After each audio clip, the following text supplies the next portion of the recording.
joining us. We'll see how many they are. But again, as I said, I do like to start on time in deference to everyone who is here. So thanks for being on time. First thing is just like a quick check-in. Does anybody have any questions, comments over anything that we covered last night?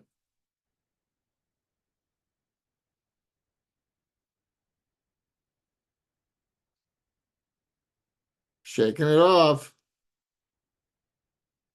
Reminds me of teaching college. Nobody's got anything to say once class starts.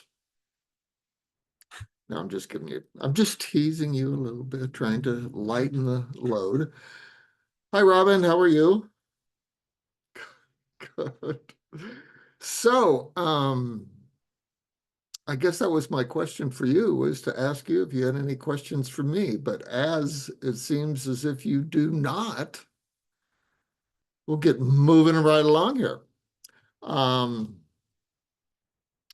So looking at what I mentioned to you today's or this evening's class is supposed to be is really how to get out of our comfort zone and into the zone, and explaining a bit, not only what that means, but also the benefits of it. So, how elders, and actually anybody, but how elders can get into the zone is truly remarkable because, of course, for at least in modern Western science, people didn't believe that it was possible for elders to do some of the things that they are doing, although it seems as if elders have known it all the time. It's kind of fascinating. So there is a lot to it. The science behind getting into the zone, there's a lot of it, and we won't be able to cover all of it, but we will get into it. And as I mentioned in some of the writings, this I feel is a fabulous step on the journey, because when the brain is stimulated by possibility and elevated emotions add refinement and intimacy, a state of relaxed alertness usually follows, which is required, you could say, and I don't like that word, required, to be in the zone. So this makes us much more in tune to what is around us and much more at ease with who we are. So, and tonight, since we have such a small group, and I do recognize you, in other words, it doesn't seem as if we have any Zoom room crashers, feel free to unmute yourself pretty much at any time if you feel like you do have questions, okay? We'll have another chance to ask questions later, but rather than putting stuff in the chat, since there are so few of us, just go ahead and speak up. So looking again at what is the zone, sometimes the zone is referred to as being in flow. And flow results in effortless effort and sublime and usually single focus on the task at hand.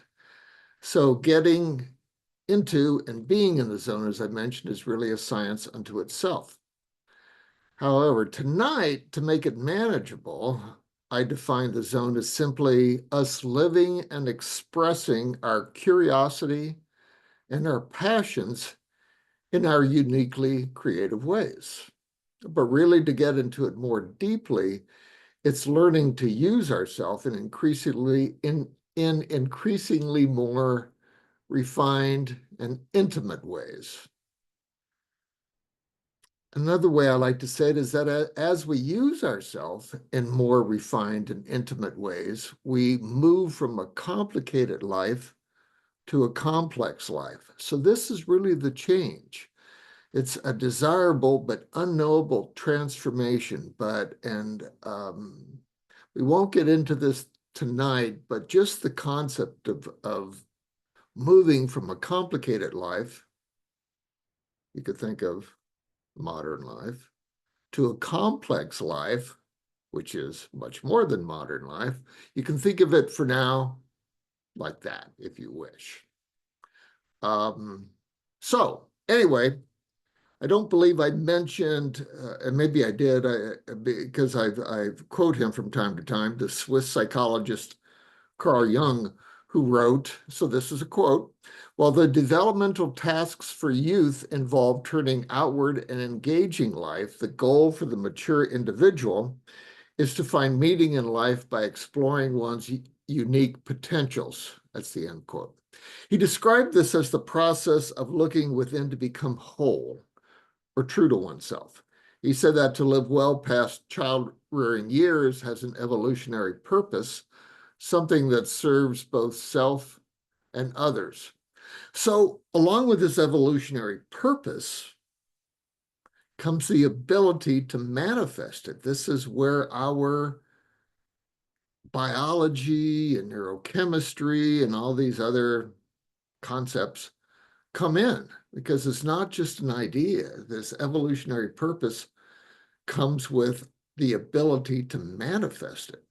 And I feel this is primarily what an elder's aging self and really what aging is all about. So, what are these abilities? What are these opportunities? What are our potentials? Basically, they're whatever we want them to be. And that's kind of why we did a little practice last night. But let's key upon the practical application. As I mentioned last night, I worked with Jack Schwartz, a man studied and known for what are referred to as voluntary controls of mental and physical states, once considered to be outside of conscious control. And now, because of people like Jack and others, well, like Jack and others like him, with the with the studies of the electrodes on the brain, on the skull, and probably MRI or whatever else is used to show how the brain lights up. Now we know better that these are not outside of conscious control. In any case, Jack was also a naturopath and a health educator, but he looked at health as a dynamic state, a constantly evolving state. And he stressed this constantly. And constantly evolving means overcoming limitations. And it is very difficult to overcome limitations in a less than radiant state of health, which means mentally, emotionally, physically, and yes, spiritually. So I'm kind of paraphrasing him and what he what he really hit really hard all the time. Probably because because we didn't get it.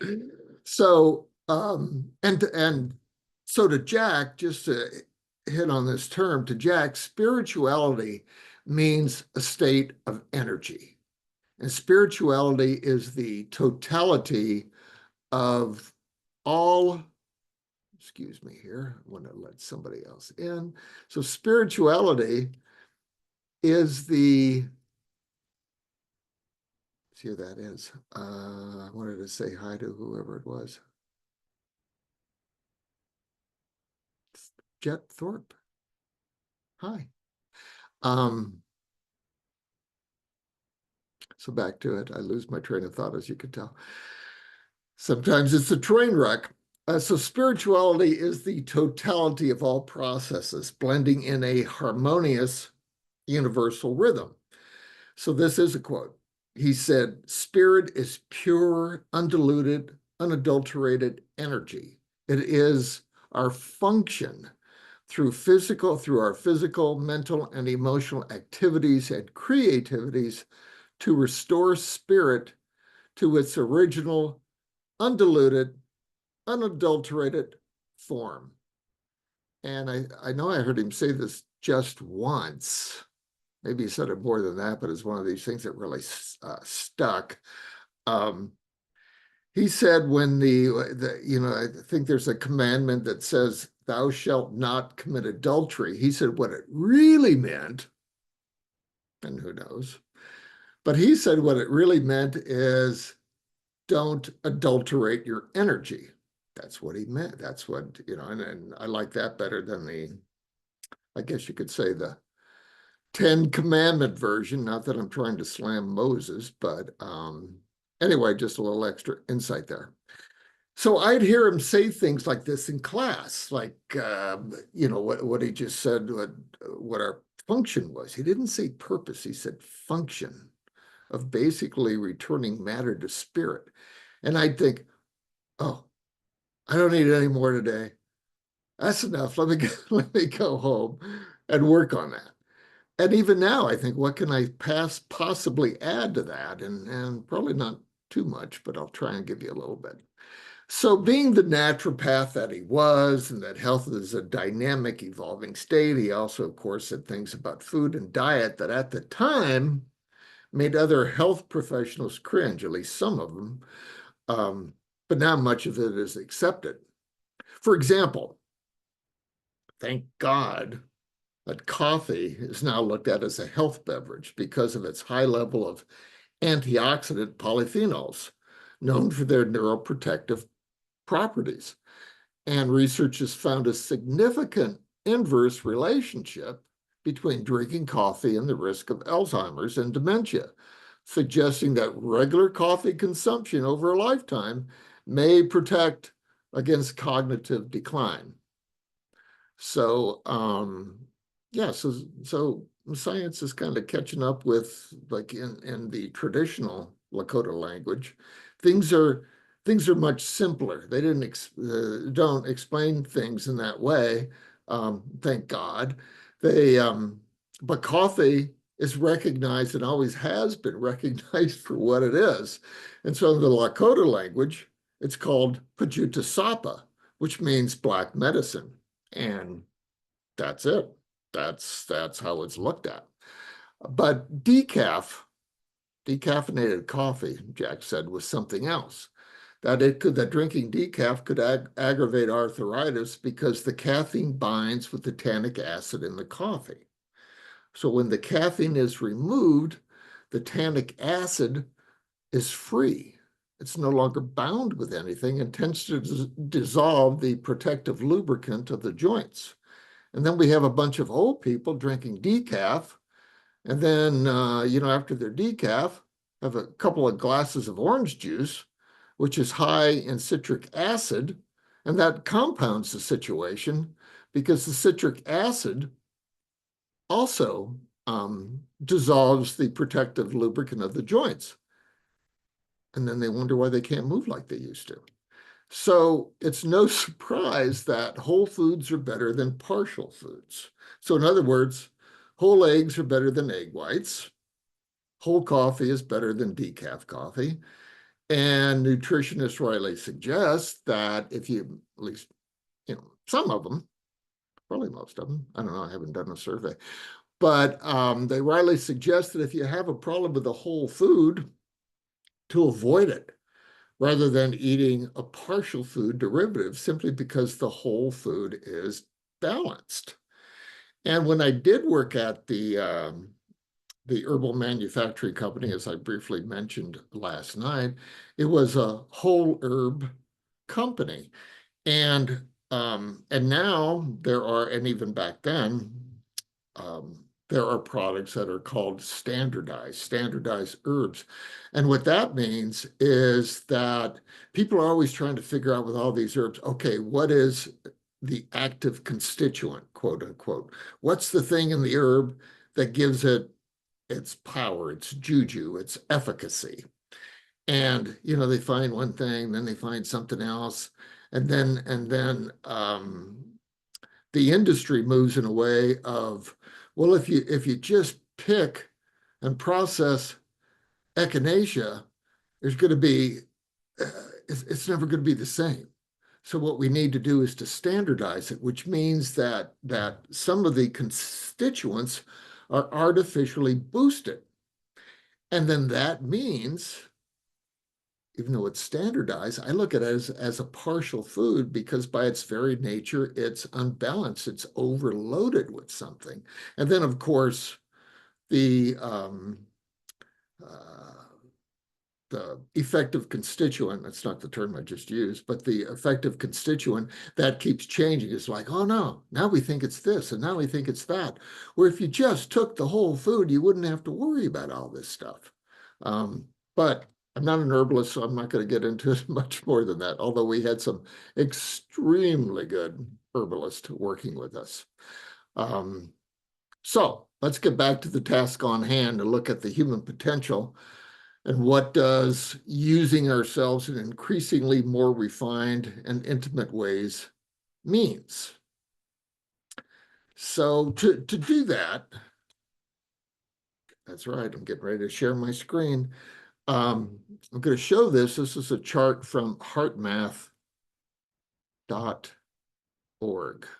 Okay, so bear with me here. Hopefully, I've been practicing, so hopefully it won't take too long. Share screen. And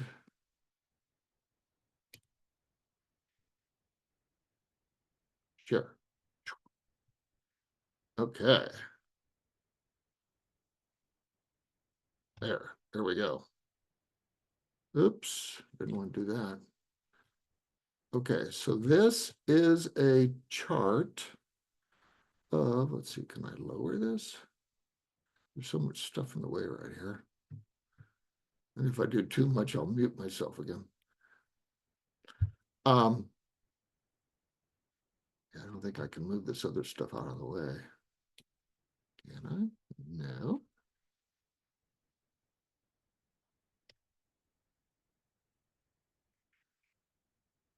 Okay, it's stuck. All right. So you've probably heard of the sympathetic and parasympathetic nervous systems. Either, way back, or, just somebody drops these buzzwords from time to time. But basically, combined, the sympathetic and sympathetic nervous systems make our ANS, which is the autonomic nervous system. And so the sympathetic, you can see what it does here. So you got sympathetic in red, and then these red lines are the sympathetic things that dilates bronchioles, speeds up the heart, secretes adrenaline, for the, as they say, the fight, flight, or hide response, decrease secretion in the stomach so that you've got more energy for other things, decrease motility, retain colon contents, and all these other things, so that you're putting the energy into what's usually looked at a stress response. And then the parasympathetic, how it's frequently looked at, is that the parasympathetic turns off the sympathetic. So it's commonly said that the sympathetic is the gas pedal, the accelerator, and the parasympathetic is the brake. And of course, I don't like that. So, okay, I'm going to stop sharing this right now so I don't get too confused. Okay. I mean, it's fine. It's an okay description. As I said, this is from heartmath.org, just so you know where it came from. To me, the thing is, either of these symptoms can help get us into the zone. I feel like the sympathetic nervous system has kind of been bashed a bit. But we just have to, so either of these systems, in my opinion, okay, is that they can help us get into the zone. We just have to use them properly at the right time to integrate the activity of the heart with the mind and with the emotions, with the environmental demands. So we can be in the zone when either the sympathetic or parasympathetic dominates, and each gives us what we need at the right time and place. That's basically it. The zone is being in the right time and place, doing the right action in the right time and place. So, as I said, I feel the idea that the sympathetic is the gas pedal and the parasympathetic is the brake is a bit misleading. There's truth to that, but their interaction is more refined than that. However, because the emotions exert such a powerful influence on cognitive activity in terms of, what's happening in our thoughts and perceptions, excuse me, intervening at the emotional level is often the most efficient way to initiate change in our mental patterns and processes that impact the regulation of the nervous system or nervous systems.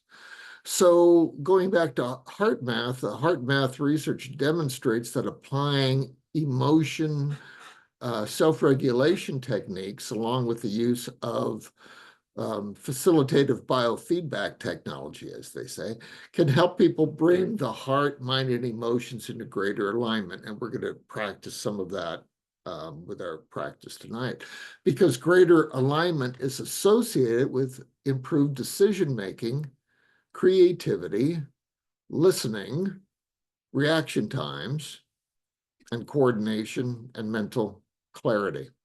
So it's this greater alignment's positive and amplified impact on creativity, which has such a beneficial effect on aging when we express it. And that's why I'm bringing this into our discussion now. So it's that alignment that has the beneficial effect on aging. So this is called heart-brain coherence. You may be familiar with that term, heart-brain coherence. This is defined by the Heart Math Institute, is a state of synchronization between heart, brain, emotions, and nervous system, characterized by a more ordered sine wave-like heart rhythm pattern and associated benefits like improvement of clarity and emotional stability, which I just mentioned. Okay, so that's, sometimes I like to read those quotes so that you know exactly where it's coming from. But by way of a little more background, it's now known, and you may know this already, that the heart sends more information to the brain than the brain sends to the heart. Now, when this was like twice as much, when this was first discovered, it kind of blew people away. So a lot of the, I don't know how far back this goes, but much of the refinement, I've been using that word a lot tonight, refinement, is really to understand this heart-brain emotion connection and to realize that, oh, the heart gives out like at least 10 times the the electrical field that the brain does. So there's just so much more activity, electrical activity from the heart. Okay, whenever you have electrical activity, you have magnetic activity. So basically, we're looking at electromagnetic potentials. Okay, and don't know if I'll go into that any further tonight, but if you have questions, I will try to answer them. But that's like the gist of it. But it was a surprise, and you know, as the instruments get to be more sensitive, and scientists realize that, oh my gosh, there's more going on here than what we thought, and even, there's so much information going on in the brain. Well, there's a lot of information going on in the brain too, hopefully. But you know, with the heart, that it's been said that it has a little brain. Now, again, that's one of those terms I don't necessarily like, but it certainly seems like it has its own consciousness. And so with that then comes its influence, as I said, on the brain and the emotions. And I think I have a list here of the 4 different ways that the the heart communicates with the brain. Let me see if I can find it. Oh yeah, it's right here. So as I said, the heart communicates with the brain and body in 4 ways. There's neurological communication through the nervous system, biochemical communication through hormones, so the heart is also secreting hormones. There's the biophysical communication with the pulse waves, so as the heart beats, there's that wave. And then, as I said, because of that beat and the just the nature of the heart, there's energetic communication in its electromagnetic field. And this is why it can have such a pronounced impact on our mental processes and emotional processes. So heart coherence is a physiological state where the body's systems, breathing, heart rate, brain rhythms, and hormonal responses are in sync with each other. So, that's kind of where we want to be. And that really is where the parasympathetic nervous system comes into play. Things just seem to be much more in sync. All right. So I think, and I doubt if I'm alone, or feel that modern life keeps many of us in a state of stress, believe it or not, even low-level stress, which over time can undermine the body's health and resilience. So the necessary reset doesn't happen of the, what this means when I'm talking about necessary reset, of let me rephrase this, of the sympathetic nervous system never really turns off. Okay, and that's because of this stress under which we're under. And so some health professionals now, and I think it's great, are doing a lot of work and probably even therapy on resetting or using the vagus nerve or stimulating the vagus nerve to reset the nervous system. So I'm not going to go into that anymore because I'm not qualified, just to give you an idea. Steve? Oh, what? Yes. Sorry, you scared me. Go ahead. I'm going way back. I understand that when physically, mentally, emotionally, we're doing optimal things. But when you say spirituality is energy, I struggle with that because the rest of it seems you can kind of break it down into concrete examples. But spirituality as energy is so abstract that So what? Say that again. Spirituality is energy is what? so abstract Abstract. Okay. that it's difficult to like, okay, so what is that exactly? How does that manifest? How does spirituality manifest? Is that your question? Yes, yes. Well, that's a great question. So I'm trying to, not that I channel, so when I say I'm trying to channel Jack Schwartz, I'm kind of being a little bit facetious, but I'll do my best to answer your question. Um, and when it's said that, or quoted that spirituality is basically energy, um, from a, and I hate to say from a science perspective, Paula, but this is it, is that everything everything is considered to be energy, and that everything around us um, is simply a different form of that energy. You could think of spirituality, just as consciousness. You could, in physics, for example, spirituality and energy, or let's just say energy, is looked at as what's referred to as the etheric field or the quantum field of that teeny of where everything is just super small, and that our understanding of processes changes from opposites attracting, which is what creates physical manifestation, really, where we have to have polarity in order to create something.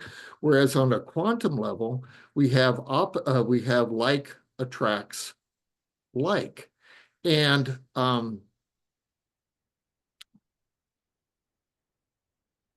So so, is that, I'm so sorry, go are ahead. you, yeah, so are you suggesting that um, like attracts like, that's a manifestation of a more evolved spirituality, that when we can manifest and pull into our orbit, that's an example of a more developed spirituality. Some people would say that. I don't necessarily, so sure, you can definitely say that. Rather than trying to say that, maybe somebody's more, I'm not saying that you said this, but that somebody's more developed than somebody else. I look at it as just the refinement. And that's why I use that word so often, is that there's a refinement of energy where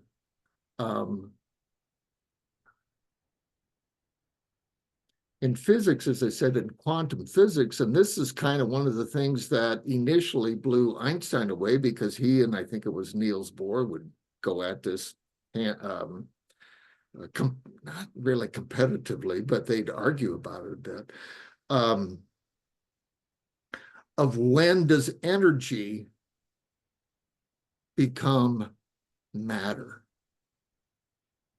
When does energy become matter? And when physicists say that everything is energy and different qualities of energy, it goes back to what you just talked about of this manifestation.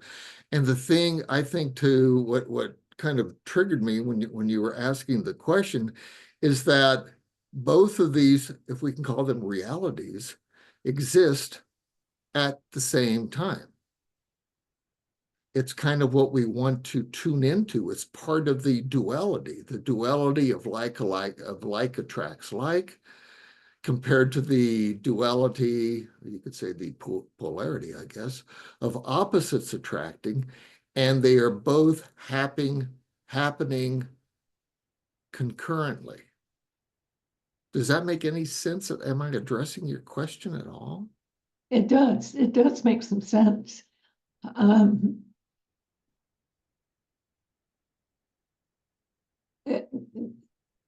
I struggle a little bit because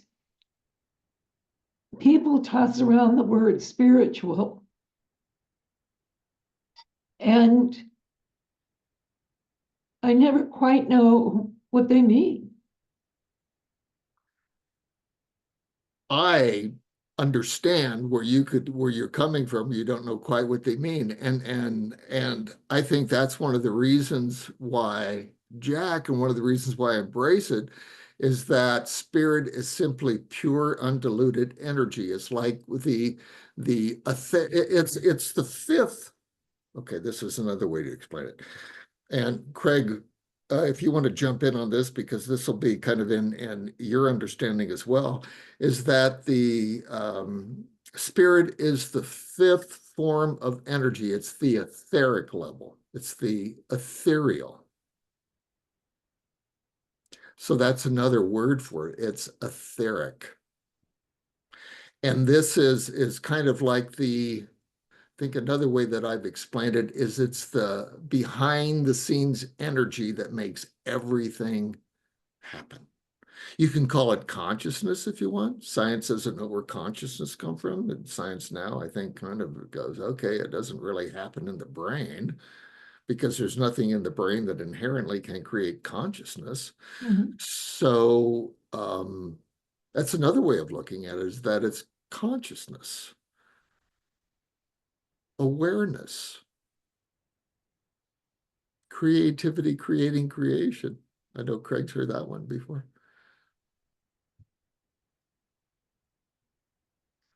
So let me give you an example, and then and if you want to talk with me more about this later, we can like separately we can.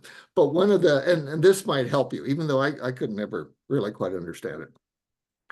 So Jack was one of the people that ate very, very little, ate very, very little. And so when I was working on him with his this book that we did together, and I said, okay, Jack, I know, and a lot of people know, at least you claim, that you eat very little. And he said it's because of his radiant state of health. And I said, well, obviously you don't have a meal forming in your stomach. What's going on? He just like looked at me like, I can't believe you don't understand this yet, Steve. And so because he was in this radiant state of health, living on a very, very refined level, he was able to pull in what his nutrition from that like attracts like um, realm. And so he said, well, if I need copper, copper as an electropotential comes in, not the molecular form, but the electropotential comes in. If I need magnesium, the magnesium comes in. If I need silicon, he'd point to his hand and go, it's right. And of course I couldn't say it, but he probably could.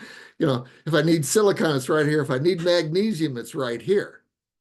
And it was because of his radiant state of health, and he was very, very expanded. I mean, when you went in and did a one-on-one counseling session with him, um, you could feel his energy. He was extremely high. He wasn't intoxicated, but he was just high because he was so passionate and in love with what he was doing. And so that energy then is what sustained him. And it came from the more subtle realms of energy. It came from spirit, quote unquote. Does that help?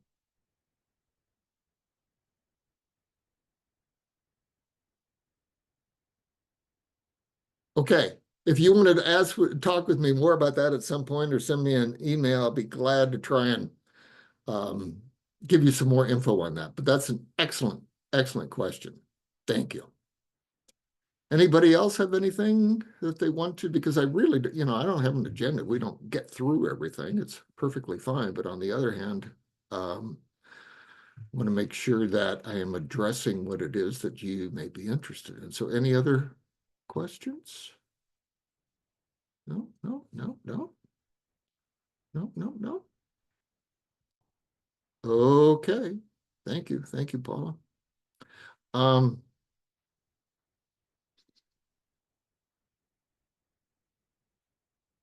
So I was talking about stress, that stress makes it more difficult to get into the zone and then really hard to turn matter into spirit as we get older if our bodies are no longer radiant. That's kind of, I think, what I was getting to. But fortunately, as we age, we often get away from this preponderance of stressful triggers simply because we're involved with different things.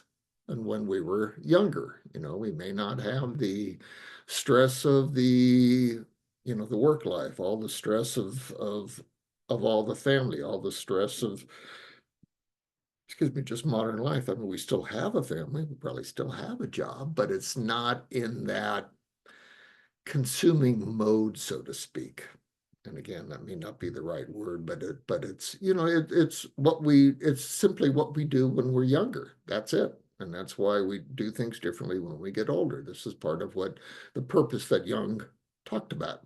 And so this is why it's important not to let stress dominate us when we are younger, because it makes things much more difficult for us when we do get older, especially from a health standpoint. So what to do? I have to bring in Gene Cohen, an MD. Well, I'm not going to bring him in here. Um, some work by Gene Cohen, who is an MD. I think he's still alive, hopefully, because he's worked with a lot of elderly people over his career. But so back in probably 73, Gene was in the last group of doctors drafted for the Vietnam War, but his assignment was with the National Institute of Mental Health. And through various twists and turns, he began to work with older clients. And after his 2-year stint, and I really like this guy. I've never met him, but I just really like this guy. And after his 2-year stint of working with older clients, um, when he told his mentors and colleagues that he planned to go into the study of aging and treatment of older adults, they thought he was nuts. They said, "You're a Harvard graduate. You're throwing away your career. Working with in geriatrics is a dead end."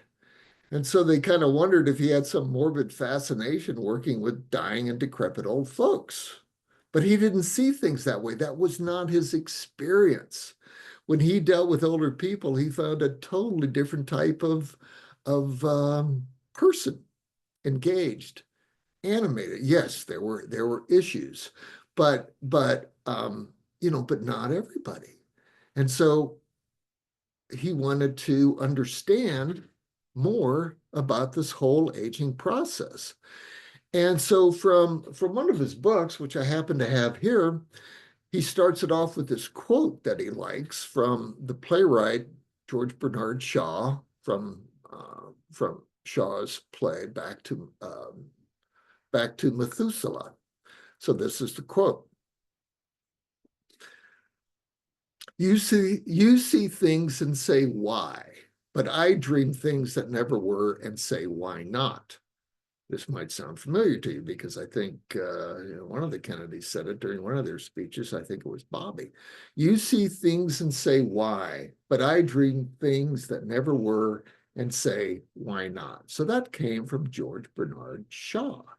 Shaw believes in lifelong creativity and has made a strong argument for its importance, the importance of lifelong creativity. So I'm going to give you another quote. Shaw wrote, this is the playwright, as we explore the powerful potential that creativity brings to us as we age, each of us in our own life needs to dream things that have not happened for us and ask, why not? Okay, excuse me, that was not Shaw, the playwright. That was Cohen, the MD. I apologize. Sometimes I get my quotes mixed up. So just getting back to the topic at hand, a preliminary research and evidence from life around us makes it clear that creativity is a catalyst for change of the best kind, with benefits that are immediate, long-lasting, and within the reach of every person. And so to me, the essence of what it is that I try to bring to us, and even with what we're doing tonight, and that is to bring more of us to life and bring more life to us. That's it. It's that simple. And so with that said, Cohen said in his work with aging people that 4 aspects of creativity stand out. So these are things that that he just witnessed of what creativity did. And the first one he wrote was something like creativity strengthens our morale for later in life. So creativity makes us more emotional, resilient, and better able to cope with life's adversity and losses. So he also said, this is Cohen again, just as exercise improves our muscle tone, when we are creatively engaged, our emotional tone is elevated. It probably comes as no surprise to you. The second thing that he wrote and said is that creativity contributes to physical health as we age. And these findings support this, and the findings that support this are particularly strong among older people. The third one is that creativity enriches relationships. This helps us get out of isolation as we get older. So when young or middle-aged adults know that there is a potential for creativity in later life, this will improve their outlook and expectations. So the effect is that it's a benefit for everyone. Younger adults learn that achieving a more satisfying aging experience is possible because they see it. And the older adult remains engaged in the circle of relationship and emotional intimacy that strengthens connections to others and richness of life. So creativity enriches relationships. And then finally, and I like this one, probably I like all of these, but um, Cohen wrote, creativity is our greatest legacy.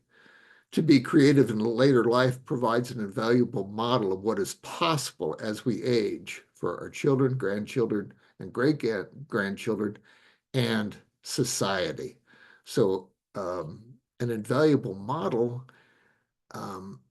which to me, again, is evolutionary, keeps changing. And so going back, tying this back to Carl Jung, creative expression as a legacy to others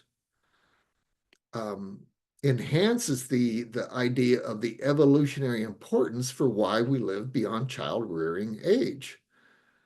Okay, it's to be creative and to express that in ways that satisfy our inherent human need to connect with something larger than ourselves. And so that was, again, what Jung said was that humans have an inherent need to connect with something larger than ourselves.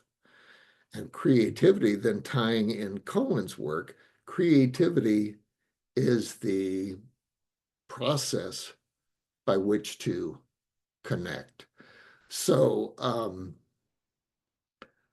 if you really want to look at spirituality, Paula, and I look at it a lot of different ways, but it's also creativity. And that's why I mentioned to Craig, creativity, creating creation.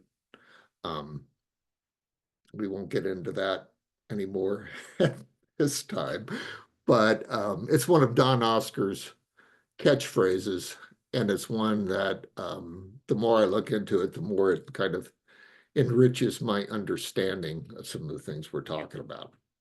So it's what, 5:45, something like that. I'm going to check with you to see if anybody else has any questions, and then we will get into our practice for the evening. Or comments? You don't have a question. You can have comments.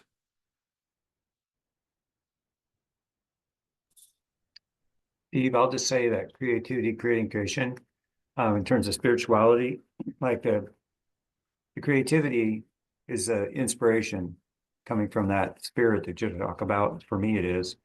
And creativity, creating, and that creating is an action that happens when it's inside myself from as a result of that receiving that creativity.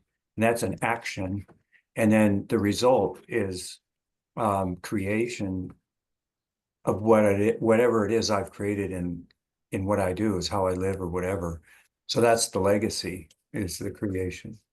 And so in terms of, like you were talking about spirituality, I look at that creativity as that's the start of the process that you're just talking about, that works through a person, creativity, creating creation.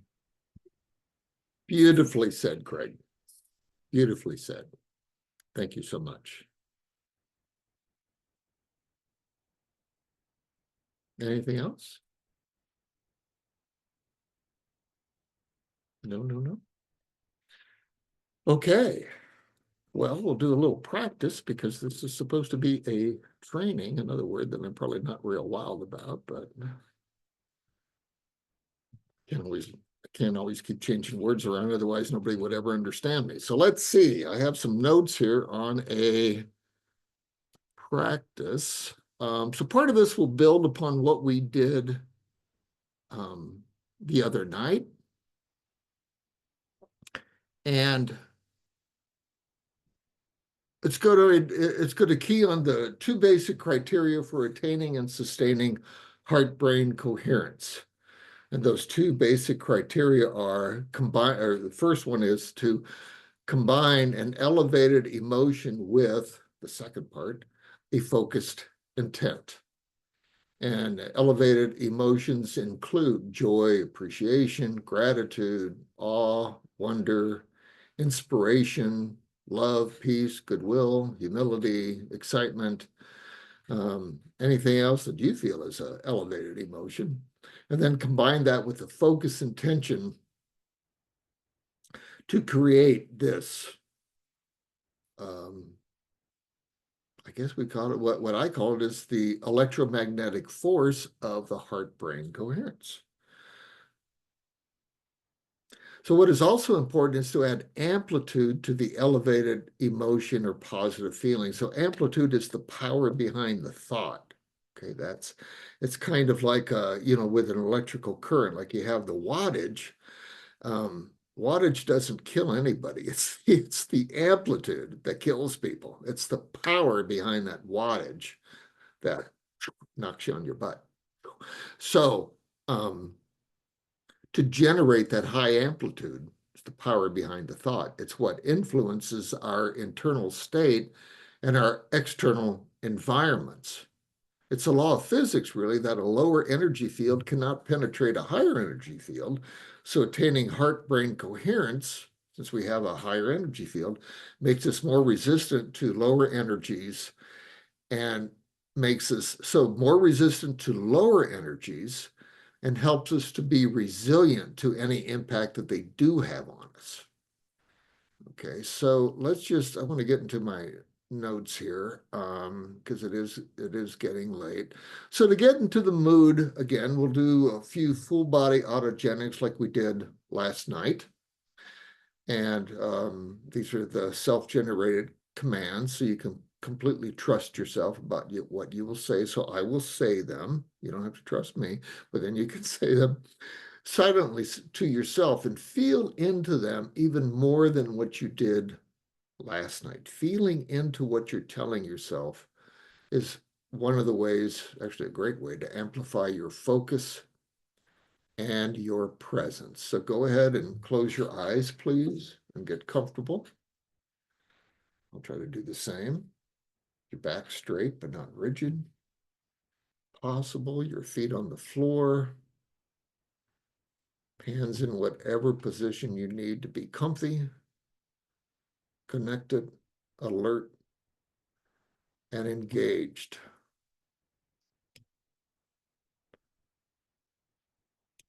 Take a nice abdominal breath and silently repeat these autogenic phrases to yourself and use whatever voice inflection you want to enhance the feeling. My forehead is cool. My arms and legs are heavy and warm. My solar plexus is warm.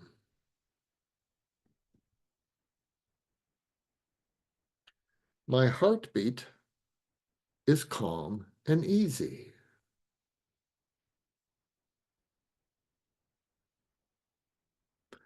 Breath and energy flow through me.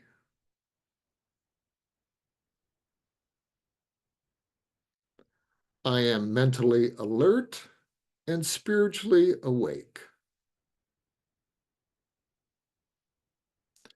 I am at peace. I am at peace.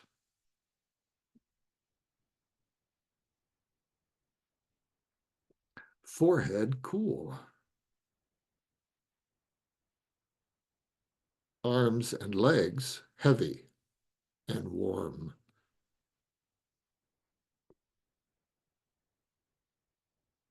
Solar plexus warm.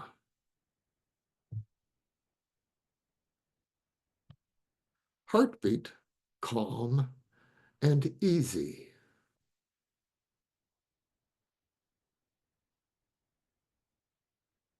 Breath and energy flow.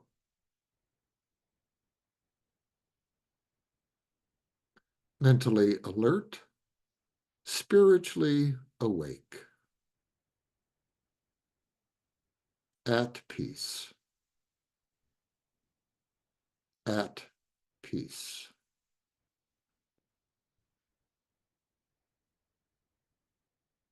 Relax your face, your jaws, your eyes, and the muscles around your eyes and behind your eyes.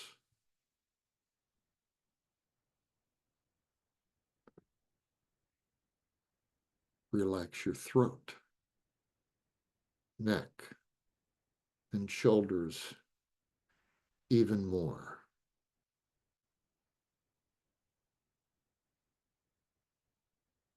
Relax your tongue. It's difficult to talk to ourselves when our tongue is relaxed.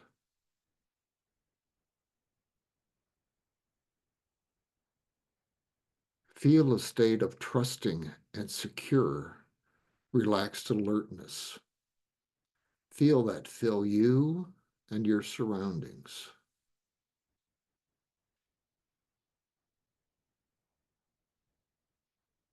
Now feel into any elevated emotion, such as joy, appreciation, love, peace, or humility, and breathe that feeling with as much relaxed amplitude as you can into your heart space.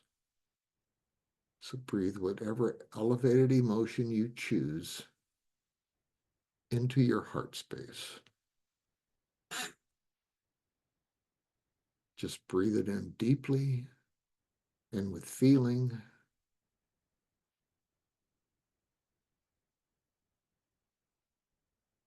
With the intent to stay focused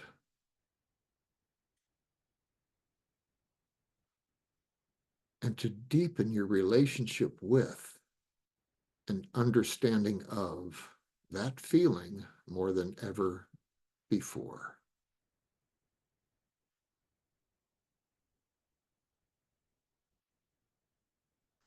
Breathe the feeling in and breathe the feeling out at your own relaxed pace. Do this for a couple of minutes.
You find yourself losing focus, gently bring yourself back to your elevated emotion and breathing.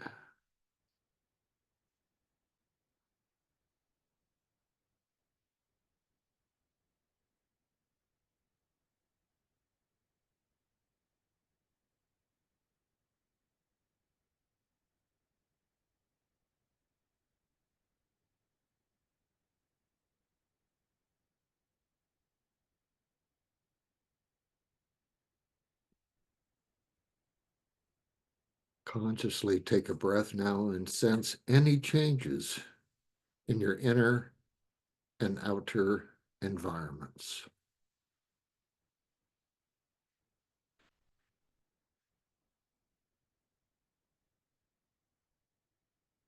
Take another breath and feel yourself come together, relaxed and alert.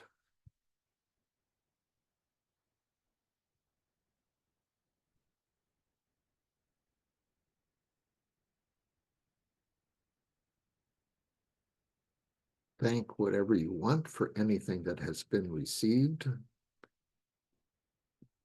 even if it's just for the breathing.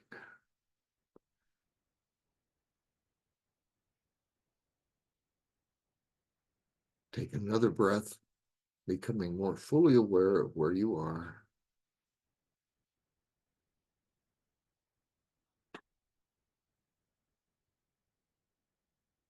And one more breath to become fully present. And when ready, slowly open your eyes.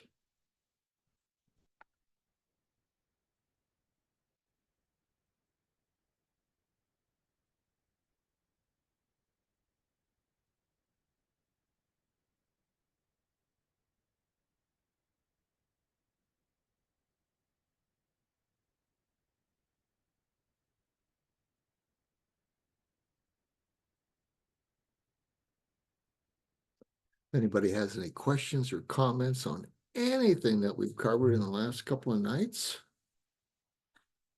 Feel free to ask away, and we'll get ready to wrap up.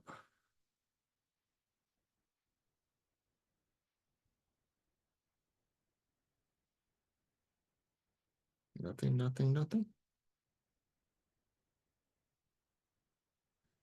Okay, just a quick reminder. Hopefully you might have seen this in the, I think the last email that I sent today. We won't do a session tomorrow night, Wednesday. I've rescheduled it for Thursday. I hope that's all right. If not, of course, the recording will still be available. So we'll get together on Thursday with part 3. I can remember what part 3 is. I have it written down here someplace. To experience the joy and adventure of personal growth as an elder. And the number one way that gets in the way, that stopped us from experiencing the joy and adventure of being an elder. Okay, so. All right, my friends. I hope it's not presumptuous of me to call you my friends. That's what I have for you tonight. If there's anything else, let me know. Otherwise, we'll go ahead and wrap up.